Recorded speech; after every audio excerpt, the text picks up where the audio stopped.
Ladies and gentlemen, welcome back to Data Dispatch. Hope everybody is having a wonderful day, and we have finally arrived. We got the FOMC meeting tomorrow, and why this is a very big meeting from the Fed is because the market is expecting, with nearly 100% probability and confidence, because this is already priced in and baked into the market, expecting a 25 basis point cut. Today we're going to be talking about the two scenarios that could possibly be following, looking at some different perspectives, and basically what my personal opinion is going to be regarding the reaction in terms of volatility from the actual decision of that 25 basis point cut. Now the big question, and what more eyeballs will be looking at during the meeting in terms of remarks from the Fed, is what does the guidance look like for cuts that lead up into the year end. We'll be talking about Palantir, of course, the other AI stocks, a lot of the other big stocks that are on the watch list, talking about how crypto is getting involved here, especially with the ticker that we've been talking about. So if you're a new or returning viewer, hit that like button, subscribe for daily videos, and let's pop it up on the screen here. First, Palantir. It's just hanging out here at 170, trading sideways. Palantir does a really, really good job holding and kind of forming these very strong bases before making a move. I mean, just look at the strong base that 150 had, and when Palantir was up here near these all-time highs, and we saw it gap back down here and was consolidating, had some very strong reversals at that 150. Now that we've seen it kind of reaccumulate back and gap back up to this volume shelf right here at 170, holding pretty well at this 170 zone. And the big question is, we're going to need some huge changes in terms of the broader market and volatility, a big catalyst in terms of something individualistic for Palantir, I think, to see some moves. But nonetheless, Palantir now forming a base at 170. The bulls, in my opinion, still have a lot of control. The bears really are fumbling the bag a lot, and we've seen that throughout the year with buying the dips in the market, that they really have not had a ton of control. I mean, especially with the S&P 500 now, that is now holding above the 6,600 zone for the index.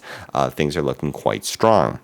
The big question is, what's going to be the reaction in terms of the overnight hours here? Palantir is just down about 70 cents at 169.57. So I'm not going to be taking too much emotional thought into Palantir right here. Basically, I don't expect it to move a ton, like I said, unless we get some big surprises. The SPY right now is at 659.75, down about 25 cents, really not moving at all. In terms of the market before FOMC, most likely we're going to be seeing some choppiness. Market sitting around these all-time high levels, has pushed through the 6,600 resistance zone, and now the index has been holding above this area. So this melt-up rally has been very, very strong, and this is going to lead us into, okay, how are we going to react to the FOMC meeting? Because the markets really has defied and has been resilient to seasonality in August and so far in September. And the big question I think that everybody is waiting for, is when are we going to see this whole type of 2 to 4%, 5% correction that everybody's been talking about? And if people have been sitting on the sideline, unfortunately, they have been missing out. Sitting on the sideline isn't necessarily, not a bad thing in terms of people that are de-risking or don't want to be over leveraged. But looking at the school of thought tomorrow here, Amit, big content creator, a lot of you guys probably know about him, comes out with these two scenarios, and I really, really like this tweet, and this is why I want to analyze it, talking about the Fed will likely cut 25 basis points, either that you believe that they're cutting into a weak economy and it's to sell the news, or you believe they're cutting because of a weakening labor market, but not in an environment where we need a massive stimulus given the growth. He's in the latter camp here, and I actually agree with him. And that's most likely due to the reason that we saw retail sales that were very strong today, which gives us a big indicator that the consumer is not struggling just yet in terms of this market. In headway basically of a weakening labor market. We see the demand for AI that is continuing to soar at a rapid pace. I mean, look at Oracle's recent earnings, look at any AI company's recent earnings. And PPI here was a big miss, but CPI is stable, saying that rate cuts are bullish. Any type of the rate news that we could get would feel algorithmic. Would this just be kind of an algo selling from a sell the news type of event, even if Powell gives us a hawkish cut, which would end up being a buy the dip. In terms of the long term, I think these short term moves here are just going to be short term, and that's it. In terms of the long term time frame, I don't think they're going to matter that much.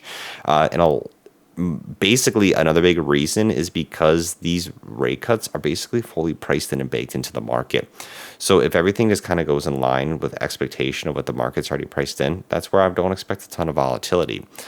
Right here, CNBC talking about how the S&P 500 eases from records. And no, it's not like, it barely even moved.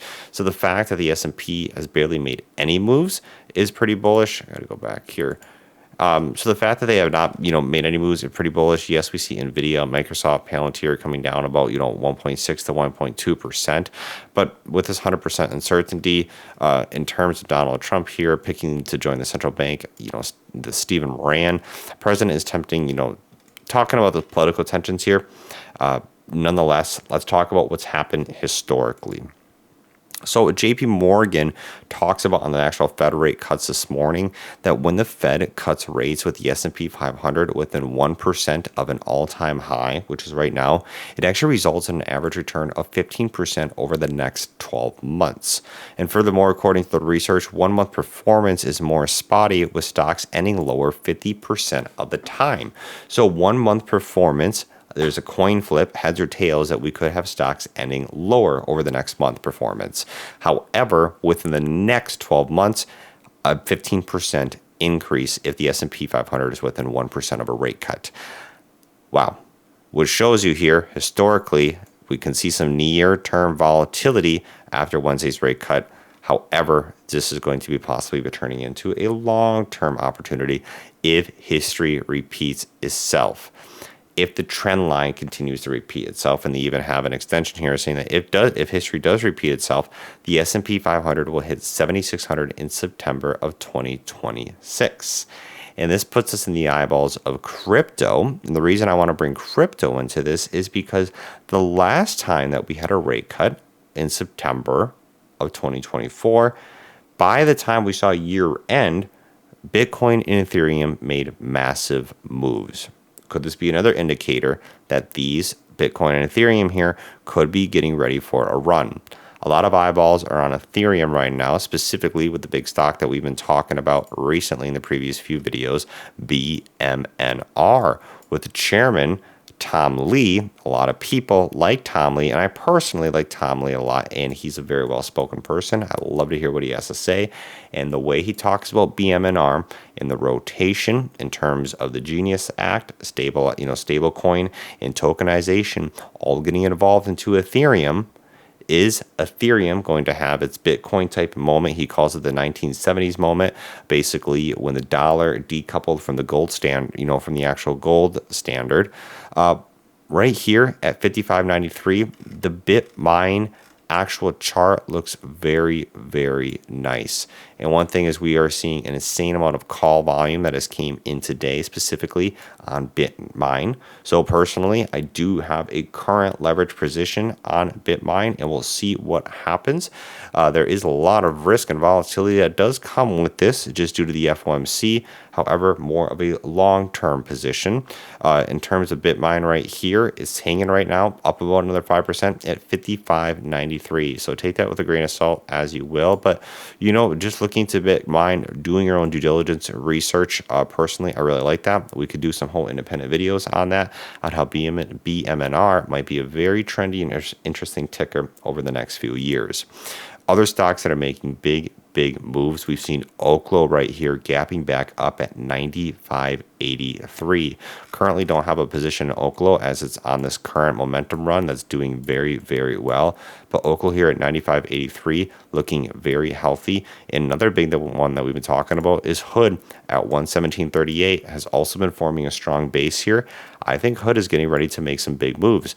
After we get through this FOMC, any type of a dip opportunity, Hood has very strong support at that $100 zone that we've seen multiple times. If we see a Hood that continues to execute in the way that it is, I think Hood has another shot, to 130 by year end. It'll be interesting to see what happens. And in terms of some of the other ones, we can talk about ASTS right here. Consolidating here at 40, I think it did find this bottom at 36 possibly. A little more volatility here with this. ASTS working on broadband cellular direct to device type of connectivity. Satellites, very interesting. This is something we talked about, 5 years ago as a whole futuristic phenomenon. Here it's coming more of a reality trading, and it's been sold off since the 60s right here. So ASTS also at a very interesting point. Let me know what do you think about some of these stocks. I'll catch you guys later. Peace out, take care, and have a great night. Catch you after FOMC.